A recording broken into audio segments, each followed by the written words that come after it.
Eine 12-köpfige Delegation der Lenkungsgruppe von Wangerland Erde und Flut, mit dabei auch Bürgermeister Björn Mühlener und NWZ-Mitarbeiterin Antje Brüggerhoff, hat frühmorgens 2 Kleinbusse vollgepackt und sich auf den Weg nach Brünn in Tschechien gemacht.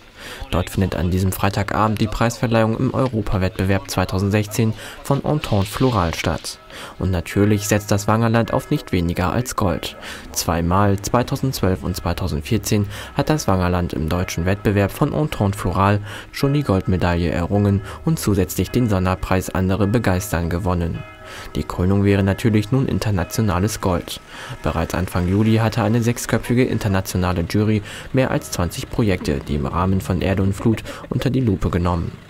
Mit Klemmbrett und Pokerface begutachteten die internationalen Gäste unter anderem den Huxiller Garten der Generationen, Grundschule Tettens und den Löschteich Wiefels.